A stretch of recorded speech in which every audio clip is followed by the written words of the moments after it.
تيجاني قطب الرباني بحر البحور شمس الأيام. الحمد لله رب العالمين والصلاة والسلام على سيدنا وحبيبنا وشفيعنا سيدنا محمد صلى الله عليه وسلم. mbokki téléspectateur ak téléspectatrices yu 4MIA TV ñu ngi leen di nuyuwaat di leen ziarwaat di leen delloo seen wàccuwaay di leen ñaanal jàmm di ko sàkku ci yéen di wax ne seen émission bii di émission yoonu njub émission bi nga xam ne yéen a ko taamul seen bopp ci télévision bu mag bii di télévision 4MIA TV mbokk yi nag tey 4MIA TV dafa dellusiwaat dalal nag sunu koo xam ne sunu xarit la sunu sëriñ la sunu ustaas la en même temps di journaliste di ustaas Abdoul Khader Fall ustaas Abdoul Khader Fall xam naa balaa ñuy tàmbali waxtaan bi rek dama lay nuyu ziar la masahu la ci coono bi xam naa ustaas ma bàyyi la nga nuyoog mbokki 4MIA TV rek balaa ñuy dugg ci waxtaan bi bisimilah ustaas Abdoul Khader Fall. jërëjëf Cissé maa ngi am mbégte di am contentement ci invitation bi. di rafetlu liggéeyu 4MIA TV. ci taxawaay bu rafet bi nga xam ne ñoo ngi koy def. di waxtaan ci wàllu jikko yi ak li koy defar. parce que loolu moom mooy fondement wu réew. di leen souhaiter incha allah sens bu bëree bëri. amiin lii moom vraiment ñu ko fii def bëriwuñu. donc bu ñu gisee ay ndaw ak ay jeunes yu taxaw di ko taxawal. ànd ak ay góor ak ay jigéen taxaw ci. loolu vraiment signe la bu nga xamante ni. juddal na yaakaar bu bëree bëri ñoo ngi ñaan su yàlla buur bi tabaaraka wa taala mu gën a yokk li nga xamante ne moom moo di seen doole. allahuma amin macha allah ustaas Abdoul Khader Fall nuyoo bi macha allah sell na leer na jotale na su ko defee ustaas tey sunu temu tey mooy li ñuy wax li ñuy tuddee axlaax al fasida olof da ko wax di ko wooyee maanaam crise des valeurs ñi nekk ci réew moo xamante ne loolu daf fi bari léegi waaw maanaam jikko yi daal léegi dañoo yàqu ustaas léegi da ngay dégg ñu ne réew moo xamante ni 97% wala 95% lañ doon wax mais léegi sax man defe naa war nañuy passé 95% léegi defe naa war nañoo xam ne 97% sax wala lu ko gën a kawe. yaa ngi dégg léegi nag bu dee ci réew moomu lañ nekk réew mi am fenn foo benn milieu bu mu toll. danaa ci dugg sax fi may njëkkee duggee rek ndax nan nga may defalee bilan boo xam ne dañ naan réew moo xam ne 97% la mais dañ fiy dégg ay góor jigéen dañ fiy dégg ay homosexuel dañ fiy dégg maanaam xeet yu bon yooyu nan nga may defalee bilan ci loolu ci réew moo xam ne dañ ne 97% yëpp ay musulman lañ. jërëjëf maa ngi lay nuyu xam nga li nga wax sànq dafa définir lu bëree bëri ci réponse bi mooy. Nous sommes des musulmans à 97% wala plus de 97%. ay jullit parce que jullit moom bu ñu ko dee définir mooy koo xamante ni dafay topp li nga xamante ne moom la yonent bi alayhi salaatu wasalaam andi. te yonent bi lim andi moom la ñu wàcce woon ci Seydina Adama rek. mu di ko jaaralewaat ci yeneen yonent yi ba mu agsi ci moom. alors en tant que ki nga xamante ne mooy xaatamu nabiina wa imaamul mursalin bi mu ñëwee donc risaala bi tëj na li des mooy ñu topp borom xam-xam yi ndax dañ ne al ulama warasatul anbiya borom xam-xam yi ñoom ñooy nekk ñi nga xam ne ñooy hérité les prophètes demoon nañ sax ba ay à l'époque alquran dafay junju l'importance su le savant maanaam borom xam-xam danaan fasalu ahla zikri laaj leen ñi nga xamante ne ñooy borom xam-xam yi ñu wax leen donc borom xam-xam sax ab yonent da ko daan laaj. Moussa bi mu demee ba jaaxle dañ ko dem tegtal ci benn borom xam-xam. donc borom xam-xam dafa am solo. jeexaayu yonent tekkiwul ne waxu yàlla jeex na lam na moon ci àdduna jeex na. mais dafay continuer loolu dafay continuer di valable ba léegi ci nit ñi. waaw léegi nag risaala boobu yonent bi alayhi salaatu wasalaam andi ci suñu réew. bu ñu demee ba nga xamante ne ñoo ngi jàmmat li ñuy tuddee azmatul axlaaq wala fasadul axlaaq comme ni nga ko waxee muy crise des valeurs loolu noonu ku xam diine war na laa tiital parce que valeur moom mooy kenn yi nga xam ne ci la réew di taxawee ci la ñuy sampee ay ndaw ci la stabilité bi di mën a am nit ñi mën a dem jàngi ñi mën a def seen liggéey ñenn ñi tamit aussi mën a nekk dans les bonnes conditions bu ñu demee ba loolu noonu ñu koy commencé di ci am ay des milliers de questions yu nga xamante ne daf ñuy jaaxal par jour ba mu àgg sax ci li nga wax tey ñuy dem ba ay góor jigéen sax dafiy osé naan dafiy jéem a am ay statut de reconnaissance bu ñu koy jox wax bi sax dafa xaw a raglu dafa xaw a tillu ci réew bu nga xamante ne 99% mën nañu wax ne ay jullit lañ loolu nag dafay delluwaat ci jullite gi ñuy wax ñan ñoo ŋànk diine ji parce que suñ borom balaa muy enquête kenn wala mu di la sonal dina laaj responsable ñi mu la yónni woon ndax ñi war a taxaw dëgg ci diine ji ñi ngi ci taxaw wala taxawuñ ci en tout cas sun mag ñi nga xamante ne ñoom ñoo fi nekkoon daal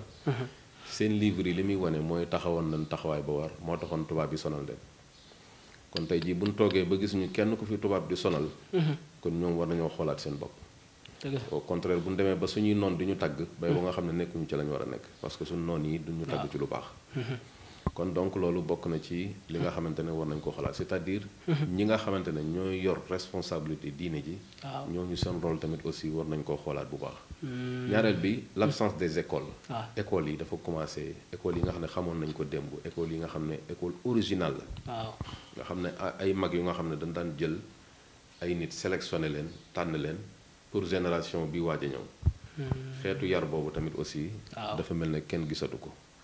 waaw bu ko defee nag ñu daal di dajeeg nag ci monde bu nga xam ne daa ubbeeku muy mondialisation léegi kenn ku nekk da ngay am droit ñëw ci réew samp fa école boobu am ay xalaat yu nga xamante ne doo xam xalaat yi fan la jëm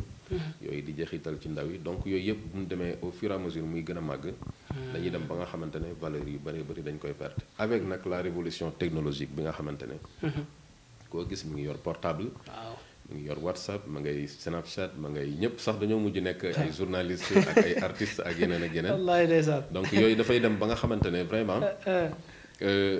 li nga xam ne moom mooy relation naturelle bi ñu amoon dislocation dafay am c'est-à-dire dañuy dem ba nga xam ne relation bi dafay dagg da ngay ñëpp dañuy bokk nekk ci benn kër ba pare ñëpp nekk ay étranger waaw léegi da ngay dugg ci kër ne salaamaaleykum sax maanaam pour ñu wuy la c'est très difficile parce que ñu ngi ci lii parce que nit ñi dañuy sori ci WhatsApp bi wala yaa ngi xool ay statut wala yaa ngi xool ay koo xamante ne envoyé na lu nga xam ne yow il faut nga répondre ko dëgg la ba yu bëree bëri sax doo ko tal su ko defee sa dëkkandoo bi ñëwoon doon la nuyu te xamul fi nga toll danaan dootuma sawar a dem ci moom di ko nuyu parce que joxuma yitte fekk alors que mën naa bañ a demee noonu mais yow lii nga xam ne yor nga ko wala technologie bi mi ngi lay yàqal lu bëree bëri te yëguloo ko ba science am na science yu ñu ci def sax bu yàggul di wane ne da nga war a fay sa portable 24 heures nga xool après nga comparé ko waat boo taalee sa portable situation bi ngay dund ak bële ñoom ñaar bokk nga xam ne nit ñi perte nañ situation bu nga xamante ne bu am solo la ci seen valeur u dund te yëguñu ko à cause de révolution technologique bi nga xamante ne kenn ku nekk da ngay bëgg a yor portable bu rafet kenn ku nekk aussi da ngay yor portable bu nga xamante ne alors que portable yi dafa am ay idée am yoon na pour wuyu la pour liggéey yenn yi pour kii mais Sénégal donc lu mu ci mën a doon rek gis nga ne mais ça loolu xanaa dootul yombati moom fay sa téléphone 24 heures sur 24 dina difficile maa ngi nii tey soxla la woo la léegi bu fekkoon nag jot la ñi def tey émission bi tey bu fekkoon ne tey da nga fayoon sa téléphone kon dina xaw a gratuit est-ce que mën na nekk waaw xam nga yow li ngay def dafa nekk loo xam ne farata la waaw te dafay liggéey da ngay liggéeyal li nga xamante ne mooy valeur bi nga xamante ne moom la nekk di wax nii mais ñi nga xam ne par exemple amuñu benn projet de société ki nga xam ne dafa war a yar doom ci kër war a surveiller xale yi wala def neneen par exemple bu ñu jëlee suñu mbokki jigéen yi nga xamante ne tey jii da ngay dem ci kër ñu def fa wifi def fa dégg nga ay téléphone def fa lépp mais ñooñu ban professionnalisme lañ am buy tax ñu war leen a jox wifi jox leen lépp bu ko defee affaire bi dafay jéggi wootente rek waaw parce que téléphone moom du la bàyyi noonu nga ne comme ni ñuy wax ne ki nga xam ne amul woon soxla fenn boo amee soxla rek boo amee oto rek soxlam day commencé bari par rapport ak bu fi oto bi nekkul woon waaw mais fa ki nga xamante ne moom amul dara lu mu def lu dul dafay war otoom rek di wëreelu mais amul fu mu jëm kazalika ki yor portable am noonu rek aussi moom it nekk ci biir internet bi di dem ak a ñëw kooku tamit aussi dafay sànku ci biir internet bi parce que ñooñu am nañu pare ci seen page Facebook nga xam ne dara lu baax fas yéene wuñ koo def am na ñoo xamante ne vie yu bari rek lañ bëgg. pare nañ pour summeeku. pare nañ pour daal def yu nga xamante ne. waaw rafetul ci gis-gis. rafetul ci xolu jullit. rafetul ci bët. mais ñoom lan moo leen ci intéressé nañ am vie yu bëri. nañ ci gagné alal. foofu laa doon bëgg ñëw sax loolu dafa tasaaroo léegi oustaz dafa tasaaroo trop sax léegi day boo duggee ci internet bi léegi da ngay rus. boo duggee Facebook da ngay rus boo duggee ci yeneen kii yi da ngay rus. tellement que nit ñi maanaam wax yi xasante bi sullante ay mbóot sullante yu kenn xamut. yaa ngi dégg ak photo comme li nga wax sànq vidéo yi ngay gis léeg-léeg da ngaan lii man ci ban Sénégal lañ nekk léegi. ban Sénégal lañ nekk léegi photo yoo xamante ni maanaam ak vidéo yoo xamante ni loolu lan nga yaakaar ne man moo tax ma mën a arrêté fii Sénégal. d'après sax li ma junjoon sànq ci responsable yi nga xamante ne war nañoo xoolaat seen bopp ci wàllu seen doxalin ci diine ji. beneen bi ci tege mooy gis nga écoles yi nii. mooy les écoles publiques. waaw yi nga xamante ne dañoo am sax des milliers de personnes da ngay gis ay 3 ans yu nekk ay millions yi xale ñoo ciy génne. li ko commencé entrée en 6e ba presque seconde boo dee xool dara duñ ko jàng ci diine. alors buñ demee sax ba am seconde wala kii nga bëgg leen jàngaloo diine wala ay fiqh dañuy yaakaar ne da nga leen yàpp parce que xam nga lu tax ñuy amee mentalité boobu. mooy ba ñuy def première section deuxième section dem entrée en 6e dem ci kaw kenn jàngalu leen loolu kenn tàmbalu leen loolu. alors léegi nag comme defuñu fa dara. à la place de ñi nga xamante ne ñooy élèves yi ñu waroon jàngal diine. ñeneen sax dañuy ñëw di fi jéem a dugal benn ay éducation gis ngeen éducation sexuelle yi nga xam ne moom doon wax bu ko dugalaale ci biir éducation doy waar sax voilà nga xam ne léegi réussir nañ ci étape bu njëkk bi mooy fexe nañ ba xale bi du xam dara ci diine donc d'ailleurs diine du ko intéressé pour moom sax affaire nit ku tardé la maanaam affaire lu tardé la daal alors léegi loolu dafay tax diine ji gën a minimiser wu xam nga diine ji minimiser wu li muy tekk mooy valeur yu nga xam ne day gën a terre à terre bu ko defee nag bon dañuy yëkkati li nga xamante ne amul benn njëriñ fi mu toll nii boo dee xool année yële passé ay avant 2000 wala kii yi nga xam ne nit ñi daawuñu ko bëgg kenn daawu ko jege loolu moom lañ dem ba valoriser ko moom la nit ñi gën a bëgg li nga xamante ne aussi moom la ñëpp daan daw dëgmal si loolu yëpp dañ koo mujj wan ginnaaw ba nga xamante ne daanaka kenn amatu ci soxla donc loolu nag problème la bu nga xamante ne li muy wane mooy yarkat yi ak ñi nga xam ne ñoo nekkoon kenu diine yi ñi ngi dem te ñi leen remplacer dafa mel ne feesuñu seen place alors que nit ñi dañuy gën a bari éducation bi di gën a manqué répondre question yi nga xamante ne borom xam-xam pire moo ko war a répondre loolu tamit amatul léegi nag boo dee xool presque li ci gën a bari diine ji tamit ñu jël ko commercialiser ko am ñu nga xamante ne dañ koy commercialiser mu mel ne dafa am ci benn côté rek bu nga xam ne foofu la ñu war a xamee diine foofu la ñu ko war a déggee feneen fu dul foofu intéressé wu la donc yooyu bokk na ci nga xamante ne gàllankoor la suñu digganteeg ñu dégg diine te loolu li fekk mi ngi am mooy valeur yi dafay dégradé wu. macha allah buñ ci boolee nag comme li nga wax nii muy technologie bii di ñëw. nit ñi noonu rek la ñuy mën a mel kon. parce que bu fekkente ne yow. nit ni ko yàlla bindee mooy du vide. il faut mu jaamu dara. di nga jaamu yàlla wala nga jaamu seytaane loolu moom moo fi nekk. waaw boo jaamul yàlla par force yaa ngi jaamu seytaane nga yëg ko ak nga ñàkk koo yëg. alors nit moom mënul toog noonu jàpp boppam parce que suñu borom naturellement moo nanguwul ci loi monde bi lu vide. il faut dara nekk ci. macha allah kon su ko defee loolu bokk na ci li nga xamante ne ay nit dañuy toog seen néeg defar ay vidéo yu nga xamante ne boo ko déggee sax da ngay tiit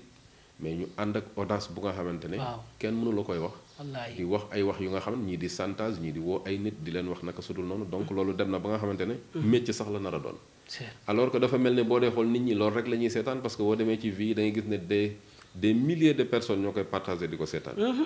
mais ci côté diine wala lu nga xam ne science la luy amal njëriñ nit luy tax ñoom ñu avancé am na ko xam ne siiwuloon sax bi mu nekk ci YouTube yeeg internet bi siiwul sax mais bi mu commencé di futteeku di def ay photo yu bon di saagaka def yu bon yooyu ci la nit ñi commencé maanaam di ko seetaan moom ay vues yu bari mi ngi noonu loolu nag bu yàggee dañuy def loo xamante mooy nga fekk lu baax lu nga def ko héros national wala héros international su ko defee xale yi nga xam ne ñoo mujjee juddu ñoom it di amee ay portable di jàngi di dem école ko ñëw di découvrir loolu dañuy jàpp ne lii mën nañ cee jaare réussir nekk star alors que nekk star moom nekkul li nga xamante ne moom moo di fin wu carrière u nit li ñuy xaar ci nit ak koo xamante ne mooy jiite réew ak yu mel noonu mooy mu am jàng am carrière bu baax mais aussi am caractère bu baax loolu la ñuy xaar ci nit mais xaaruñu ci nit mu doon star wala mu doon keneen parce que alal moom jaaykatu drogue ak ku ne mën na koy am. macha allah mbokki 4 TV ñu fàttali la na ñu ngi nii toog ak oustaz Abdoul Khadr Fall di journaliste en même temps di jàngalekat waaye tamit ñuy fàttali la rek ne bu leen fàtte di wéy di abonné ci seen chaîne YouTube bu 4 TV bu ngeen abonné ba pare rek ngeen bësaale cloche bi Oustaz li nga fi wax yëpp dégg nañ ko mais feneen fi may ñëwaatee Oustaz mooy lan mooy responsabilité gannaaw maa ngi ñëw sax ci état mais yéen ñi nga xam ne ay jàngalekat ngeen ay Oustaz ngeen ay sëriñ ngeen ay imam ngeen ay xalifa général ngeen yaa ngi dégg lan mooy seen rôle ci li nga xamante ni moom la ñuy tuddee maanaam ay góor jigéen yi nga xamante ni ñu ngi biir Sénégal ba am nañ fi maanaam li ñoo fi mën naa ne góor jigéen ñi sax mën naa ne ñoo fi gën a firi sax xalifa général yi wala sëriñ daara yi wala yéen Oustaz yi noo jàngatee loolu. waaw triste rek ak itam xëy na jéego yi tamit gën naa des par rapport ak li ñuy xeexal ndaxte comme ni ñu koy waxee xam nga dañoo jógee ci réew yu nga xamante ne dañ ko coloniser woon 1960 jëm kaw la commencé am indépendance te indépendance bi sax amuñu indépendance dans le vrai sens ñu daal di hérité loolu ci ay nit yu nga xamante ne xëy na peut-être seen doole foofu la tolloon bi ñu jógee tamit aussi ñu fekk fi ay mbir yu nga xamante ne boo duggee ci biir ba gëstu ko lim lay wan ak li nga xam ne moom moo nekk ci biir du bokk donc yooyu ay gàllankoor la te yooyu noonu li ko fi indi woon mooy yi daan xaax daara ak diine gisoon nañ fi université yi ñu amoon ca Pire ak yeneen gisoon nañ fi suñu mag yu baax yi ñu jëloon di leen exilé ñeneen ñi ñu di leen woo à chaque fois di leen xupp di leen def naka su du noonu ñooñu tamit ñu def système bin man xeex ba am lu fi jot a taxaw ñenn ñi tamit aussi jàngee ci école yooyu génn dem à l'extérieur ñëw ci biir réew mi donc quelle que soit la situation ñoo ngi am ci yu bëri yu nga xam ne progressé nañ ci mu des nag am accès ci li nga xamante ne moom lañ amagul accès te loolu boo dee xool jéego yi nit ñi commencé def fan yi ñu génn wane na ne li nga xam ne moom moo di conscience bi mi ngi commencé yeewu bu baax parce que bu njëkk koo waxal état wala nga wax ak moom policier day yaakaar ne du mbiram donc léegi bu ñu demee ba nga xamante ne sax président bi dañ koy teg pression wax ko ne ko fii ngay jaar wala fii wala sinon ñu def lii loolu beneen jéego bu bees la maanaam les musulmans au Sénégal ak ñi nga xamante ne ñooy sénégalais yi musulmans chrétiens ak yeneen ak ñeneen donc loolu mën naa wax ne ay jéego la daal yu nga xamante ne dafay décoloniser li nga xamante ne moo fi nekk colonisation daf ñoo sonal waaw te colonisation daa ànd ak lu bëri dafa ànd ak laïcité tamit dafa ànd ak perversité te nit ñi ni ñu koy dundee xamuñu ko nit ñi xamuñu luy laïcité te dañuy def lu leen neex boo waxee ñu ne laïcité ci laa nekk léegi nag su ko defee ñooñu tamit dañuy ñëw prox ndoll ci loolu wane ne góor jigéen ak lu mën a doon war nañ ko mën a dund ci biir réew mi mais teewul jóg nañ def contrecarré leen woote ay loi pétition yu nga xamante ne liy ñàkk a déggoo di bari ci réew mi ñëpp signé nañu ko ñu wan ne loolu dañ ko war a criminaliser mu nekk lu nga xamante ne dañoo bàyyi nag ba dooleem bëri doole ñuy door a jóg di ko def mais de toutes les façons doole population ci boppam xajul ci dara ba léegi jusqu'à présent coow li bëri na mais pour nga gis ñu ne la kii góor jigéen la ci mbedd mi lu difficile la Sénégal donc mais Oustaz ñooñu am nañ ci place ñooñu est-ce que li ma doon wax léegi gënul leen fi sax yow yaatu nga xam ne yow boo leen gisoon xam ne ñii ay góor jigéen lañ sax nga nar leen a sàkkal pexe sax yow boo sàggunul yow moom yow laabi si na nga jëm waaw xam nga tamit am na ci lu nga xam ne médiatisation bi moo koy def léeg-léeg nit ñi installé nit ñi ci dans une situation paranoïa bu nga xamante ne ragalloo nit ñi comme si góor jigéen ñi dañoo am doole fépp mais fi lay wax ne dañ fay am doole yëpp boo fa demoon it pour nga gis leen lu xaw a difficile la beneen bi ci mais doole bi est-ce que man jàpp ma ne ko mën nga dem ba gis ne comme xam nga am na ñu fi jàppoon ci Ndakaaru fii am na ñu fi doon jàpp ñuy def xaw ma seeni mariage yooyu mais bi ñu leen jàppee à la fin mujjul fenn dañ leen mujj bàyyi leen est-ce que du doole gi foofu tamit tax ñuy wax loolu tamit aussi bàyyi googu ñu leen di bàyyi naqari na nit ñi ba tax ñoom it ñu def seen marche bu mag bu nga xamante ni ci l'Obélisque lañ ko def temps yee passé ñoom ñaar ñi nga xamante ne ñoom ñoo di mouvement islamique yeeg tarixa yeeg donc Sénégal yëpp ok waaw composant société Sénégal yëpp ñoom ñoo jóg xeex loolu xeex bu nga xamante ne bu sévère la te nañ koy xeex sax dafa sévère c'est-à-dire Sénégal mooy réew mu nga xamante ne wax dëgg yàlla même bu dul woon l'islam sax ñun góor jigéen mënuñu ko cautionner parce que loolu fitra la maanaam li ñuy tudd sell cosaanu bind la góor jigéen bu duggee ci ab société daf koy yàq moo raw jaaykatu drogue bu duggee ci koñ bi tey cité bi Maristes par exemple képp ku nga xamante ne yaa ngi fi doon luyee néeg buy jar 50 000 day augmenter jëm 300 000 parce que moom doyul dara néeg bi donc moom ay opération la fi def après dem yoonam kon su ko defee góor jigéen moo raw loolu léegi bu ñu bàyyee góor jigéen di développer ci société bi fan lañ jëm ci ni nga xam ne noonu lañ tëralee règlement société parce que ñun ay nit lañ duñ ay animaux donte itam am na lu ñu nuróole dëgg la mais animaux yi la leen war ñu ngi ca dépassé wuñ ko fii gisuñu fi benn golo wax dëgg yàlla di nekk président wala muy nekk président assemblée nationale gisuñu fi aussi aw nag bu nga xamante ne day nekk chauffeur wala mu nekk journaliste dëgg la donc ñoom ñi ngi ci seen rôle kon ñun dañoo war a am différence ak les animaux ça veut dire lan la mooy yàlla daf ñoo jox xel xel moomu ñuy jox ak liberté de choix boobu dañ cee war a exprimer ne que ñu ay nit lañ mais bu ñu demee ba nga xamante ne li ñu yàlla tëraloon ci règlement kii mooy sa papa kii mooy sa yaay kii mooy nangam nangam ñu dem ba nga xamante ne góor ak jigéen bu ñu amee doom tey ji kan mooy yaay ji kan mooy papa ji kan moo nar a nekk sët bi kan moo nar a nekk nangam bi donc loolu ay problème la yi nga xamante ne comme ni nga ko waxee combat la bu nga xamante ne dañ cee war a taxaw xeex ko xeex bu nga xamante ne bu sévère la duñ ko xeex ci benn boor tamit aussi yem ci parce que comme ni ngay waxee noonu am na ñu nga xam ne ñemewuñ leen mais dañ leen di jéem a protéger systématiquement ci télévision yi bëgg a tamit aussi néewal doole volonté ñi nga xamante ne dañuy jóg pour di ko jéem a xeex bëgg leen gëmloo ne ay nit ñu rëy lañu bu xeex leen yombul dañoo nekk ay nit ñu nga xam ne dañu jafe kan moo fi gën a rëy nguur Firawna waaw Firawna dund na fi presque luy jege 400 ans ñett kenn mënulu ko dara mais benn jour la xëy suñu borom falan ko ak Moussa mi nga xamante ne moo nekkoon ci wetam amul benn arme amul lu bari su ko defee fii lépp lu nga xamante ne dañ la bëgg a dugal ci bopp nit ñi leen kenn mënuñu fee jëlee parce que dañoo bëri doole loolu dañuy wax lu leen neex mais parce ça que xam nga yéen seen marché dama gis yéen ngeen di defee marché xam nga taw place de l'Obélisque waaw góor jigéen dañ ko fi tere di yooxu est-ce que loolu jàpp nga ne mën na fi jëlee loolu waaw xam nga defuñu loolu man kese yoon bi nga xam ne bu ñu ko defee góor jigéen jógee fii carrément boobu ba léegi moom la nit ñi mën a gën a dugal sama bopp oustaz waaw xam nga góor jigéen ñun nekkuñu ci état bu nga xam ne dina état islamique la amuñ nekkuñu état islamique état laïque lañ wax ne moom lañ nekk looloo nekk ci constitution bi loolu lañ judd fekk ko fi waaw mais malgré yooyu yëpp suñu jàng may nañu ba nga xamante ni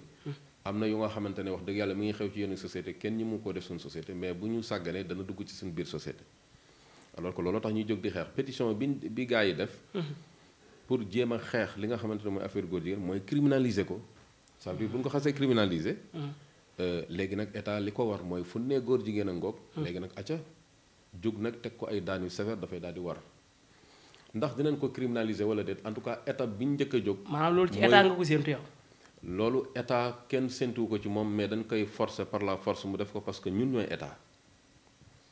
ñun ñooy état bu ngeen dem ba war a forcer état mu def loolu ci ban yoon ngeen war a jaar waaw xam nga référendum mi ngi fi nit ñi mën nañ jóg def référendum mais lii ñu def nii jéego bu njëkk la maanaam bind pétition nit ñëpp d'accord ci Sénégal xam nga léegi sikki sàkk bi jeex na. xam nga temps yii jigéen am na benn ay points yu Macky Sall bindoon xaw ma ci référendum bi dafa nu ngeen ko tuddee noonu. waaw am na ci ñoo xam ne bi ñu liiree points yi dañ ne maanaam lii gën a jëmmal góor jigéen gën koo saxal dafa nekkaale ci biir kii yi. muy wii bi ak noo bi. waaw xam nga genre yooyu ñuy wax ak ay ministre du genre rek yooyu nga xamante ne leerul nga xam ne ay prox ndoll yi nga xam ne peut-être mën nañ ci jaar gis nañ propos yu président def Paris wax yi nga xam ne wax na ko nga xam ne moom bu dee gouvernement moom du leen wax dara donc yooyu gis na ne tamit aussi foofu ci état am nañ fi accès mais le problème mooy ñun ñooy état mais yéen xam ngeen oustaz nag yéen dafa mel ni ngeen baal mais da ngeen a xaw a nooy nag parce que yéen état lu mu soxla ci yéen dafa day jàll non lu mu bëgg jàll dafay jàll non xala li ngeen di bañ ñëpp état nangu ko moom loolu état bosam jàll na waaw parce que xam nga actuellement nii nit ñi dañoo am ay priorités yu nga xamante ne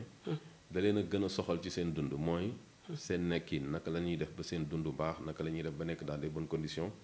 yooyu fi ñu toll problème la ci ñoom ba pare nga war a lijjanti nag li ñuy tuddee affaire góor jigéen ak yeneen yu ni mel donc yooyu yëpp ay attaque la yu nga xam ne fu nekk la lay jógee gis nañ ay diversion yi am bu ñu jógee ci def dara ñu taal fële beneen problème bu ko defee nit ñi di xuloo ko xeex ba nar a fàtte problème boobu mais de toutes les façons lucidité bi nga xamante ne en tout cas borom xam-xam yi am nañ ko ak ànd nga xam ne ànd nañ ko ak seen xel mooy que mbirum góor jigéen ak yeneen yi nga xamante ne moom moo ci aju loolu moom dina nekk combat askan wi nga xamante ne ñoom ñooy ñëw surtout nag génération bu bees bi nga xamante ne l'impossibilité moom xamuñu ko jërëjëf voilà bu leen fàtte ne ñu ngi ànd ak Oustaz Abdallah Khadre Fall Oustaz ay góor jigéen dafa mel dama dégg ñu ne xaw ma dañoo tele ay xalifa dafa am ay yenn quelques nit yuñ lim ba am benn xalifa général buñ ci limaale sax muy sëriñ Babacar Sy Mansour di ko ñaanal yàlla gën a yokk fanam te gën ko dëgëral gën ko taxawal mu mel ni góor jigéen ñi dañoo France yi dañoo wax ne maanaam daal sëñ Babacar Sy Mansour bu mu demati France Dame Mbodj yeneen ak ñeneen ñu ci lim nan nga jàngatee loolu. waaw loolu li ñu ko jàngatee mooy dafa mel ne dañuy jéem a utiliser seen doole contre sunu mag ñi bëgg leen a néewal doole parce que dañu jàpp ne ñoom dañoo am dëkk bu nga xamante ne nit ñi soxla nañ fa dem wala soxla nañ faa nekk. suñ xalifa généraux yi ñoom lu ñuy wuti France dañoo soxla France et puis France lan am lu dul di ngacc ci li nga xamante ne mooy doole Afrique pour bëgg koo dunde te parce que temps yëpp nit ñi xam na ne nit ñi ba léegi comprendre ne France moo ñu ëpp problème ñun. parce que au moins ñun suñ police bi ñun. mën nañoo dem ci quartier yëpp sillonné ko xool la fa nekk ñu jël mais dégg naa ci Éric Zemmour boobu nga xamante ne France ñëpp a ngi koy coow. muy wax ne y a 200 quartiers liés yu nga xamante ne police France yi ñi mu faa dem. parce que noir yi fa nekk da leen woo donc menacé leen ne leen fii du ngeen fi dugg. ba pare nag pour def violence yi nga xamante ne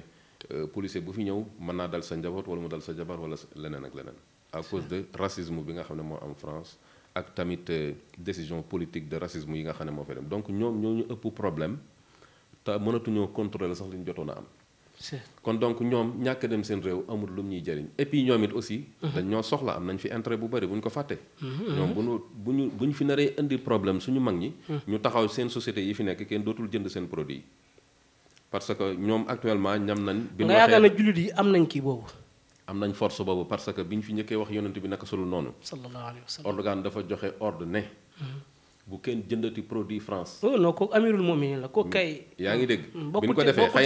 xëy na réew yi nga xamante ne Sénégal boo dee xool daanaka représenté wuñ lu bari ci monde musulman ci bari waay démographiquement la bëgg a wax. waaw alors boo dee xool Indonésie lépp lu ñu doon jaay ci France arrêté nañ ko. Pakistan moom yemuñu ci bañ a jënd ko mais dañ ne. ambassadeur bi na génn dëkk bi. Afghanistan noonu. Qatar moom. dañoo dem ba génne lépp lu nekkoon ci biir centre commercial yi foofu noonu.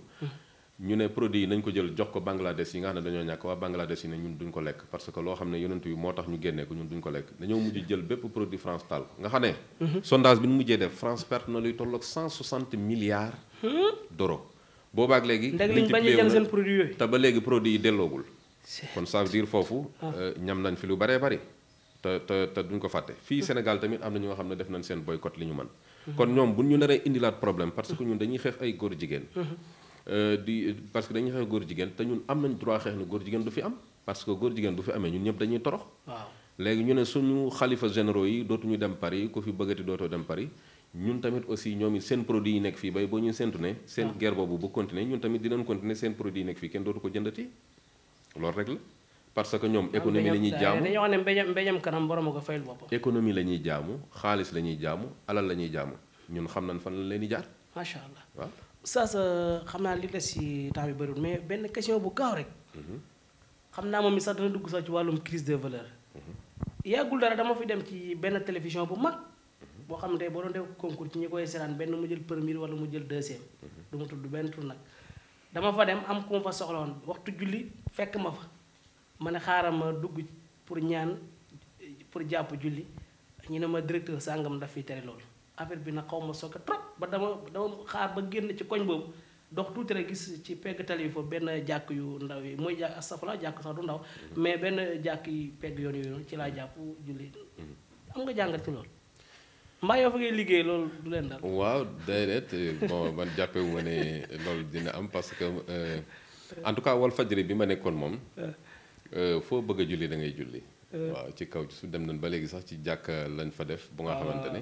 ba léegi ña ngi koy continuer. te jàpp naa ne waaw. te tey la wàllu gën a ay ndaxte foofu nag ay borom xam-xam ñi nga fa ñoom Oustaz Assane ña nga fa ni ki noonu. Oustaz Hadi Touré ñoom ñi ngi fa donc yooyu ñoom duñ ko nangu. mais fii réew mi dafa bari xam nga dañuy wax naan ay force occulte. mooy force yu lëndëm yooyu nga xam ne kenn du leen xam. force occulte am na mooy franc-maçon yi ay force occulte lañ te franc-maçon yi am na ci suñu télévision yeeg suñu nangam yeeg yeneen ak yeneen. ci télévision yi. ci suñu télévision yeeg ci suñu yeneen ak yeneen yooyu yëpp amoon nañu fi nekk ñu nga xamante ne ñëpp xamoon na ne dañ daan liggéey ak franc-maçon yi. saa dégguma li nga wax de. waaw kon su ko defee donc li ma wax leer na voilà kon su ko defee ñooñu xam nga franc-maçon yi nag doole yi nga xamante ne dafay orienter population dañ ciy jéem a taxaw am nañ fi président franc-maçon Sénégal fi waaw fii Sénégal kañ banaan suñuy président foofu yi ci juddoo gën a guma de. bëri ay franc-maçon la ñu woon kon franc-maçon yi ñun dañoo yàgg ci suñu état nekkoon fi donc ci histoire boo xoolee ñoom dañoo yàgg am ay postes yu baax ci suñu réew kon su ko defee loolu noonu wax dëgg yàlla ñoo ngi koy ñaawlu daal fu mu mën a nekk waaw ak télévision bu mu mën a nekk ña fa nekk ay jullit lañu bu heure julli jotee dañoo am droit war a julli mën nañ leen wutal nag espace bu nga xamante ne bu waaw demee waaw man dama nañ duy benn bidon bu benn mooy xànd yu mag yooyu nañ ko def fekk dañoo bañ ko dugg ci biir télé bi jàpp ñoom seen fekk wóoluwuñ nañ ko teg ci bunt bi wut fa sajaada wut fa ay satala ku ñëw waxtu julli fekk la fa même boo mënta dugg ci biir télé bi sax pour jàpp julli ñooñu sax nga taxaw ci kër yi nekk fa wala lal ci naaj bi yooyu noonu sax waaw julli de yomb na moom def ko julli boo yomb ko na defee yomb na bu waaye defee mi ngi noonu daal yàlla na yàlla gën ñee sàmmal boppam rek gën ñee aaral suñu diina rek oustaz mu mel ni li ñu amoon ci waxtu yu jeex na waaw lan ngay tàggatoo ak lan ngay ñaanal nag télévision bu mag bi di 4 TV. jërëjëf monsieur Cissé maa ngi am mbégte vraiment sama kàddu bu mujj daal mooy maa ngi leen di sant bu baax di sant seen équipe bu jàmbaare bi parce que ci waxtu yi nga xamante ne yéen it yéen a ngi ci xeex bu méttee métti yéen it parce que vraiment surtout tàngaay beeg yeneen ak yeneen ngeen jóg di xeexal valeur pour mu gën a taxaw Sénégal ndaxte itam technologie dafa nekk paaka ñaari boor ñii dañ ci yàq ñii tamit aussi di ci defar dëgg la donc dañ na nga fexe bokk ci ñiy defar rek dëgg la parce que yowmal xiyaam moom suñu borom du nit ba pare tamit aussi kenn ku nekk sa jëf rek la lay fay wallaahi waaw amul fii laa dëkkoon ak fii laa nekkoon ak yooyu donc kulluhum atihi yowmal xiyaamati fardan kenn ku nekk daal wallaahi suñu borom yow lay waxal ba nga foog ne yow rek la bindal dëgg la kon kenn ku ci nekk am nga responsabilité di defar même bu dee junni ni dañuy yàq yow del defar rek comme ni ko yonent bi alayhi salaatu wasalaam waxee sallallahu alayhi wa waaw sallam di leen ñaanal aussi kat ñee bokk ci télévision yi nga xamante ne dañuy jóg di porter li nga xamante ne moom moo di drapeau valeur ak muñ ak endurance parce que loolu yëpp la laaj waaw loolu tamit aussi dafa nekk lu nga xamante ne lu am solo la dëgg la di ñaan yàlla buur bi tabaaraka wa taala mu def ci réew mi jàmm amiin xeex yi nga xam ne moom lañu fiy xeexal pour diine ji tamit aussi pour l'humanité amiin lépp ànd ak réussite parce que jàmm rek moo am solo te jàmm ki la lépp xaj amiin amiin incha allah macha allah oustaz Abdoul Khader Fall macha allah gis ngeen tey mbokki 4 TV seen mbokk oustaz Abdoul Khader Fall lañu àndaloon dara lu ma ko nii rek ngir dama koo xam wala dama koy gis nii maanaam dama ko yàgg décortiquer maanaam xam-xam bu ñu ko dalalee surtout bi ñu la dalalee ci télévision bi di 7TV oustaz Mahamoud Fall ñu ngi koy nuyu bu baax moom tamit macha allah dañuy déggante lu bari keroog bi mu la dalalee macha allah sama xol dafa sedd ma seetaan la foofu ngay génne lu ngay génne xam-xam yu am solo moo tax ma ne faaw ma am ak jotaay yi yow yàgg naa ko bëgg na mais tey la ko suñu borom dogal su ko defee maa ngi lay sant bu baax oustaz di la gërëm di la ñaanal jàmm bu baax a baax su ko defee rek xam naa ñu nuyu tamit nag sunu technicien bi ñu àndaloon wala sunu caméraman bi ñu àndaloon di Ibrahima Fall ak soxna Xadijatu Sàll mi nga xam ne moom tamit moom la ñu àndaloon xam naa nag boo leen ma gisatul rek ngeen bàyyi xel na soxna Xadi mi mën na leen a présenté nag li nga xamante mooy émission yoonu njub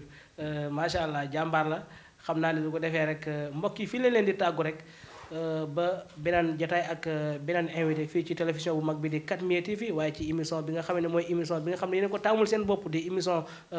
yoonu njub in uridu illa al islaha mastataatu wa ma tawfiqi illa billah alayhi tawakkaltu wa ilay unib wassalaamu aleykum wa rahmatullahi taala wa barakatuhu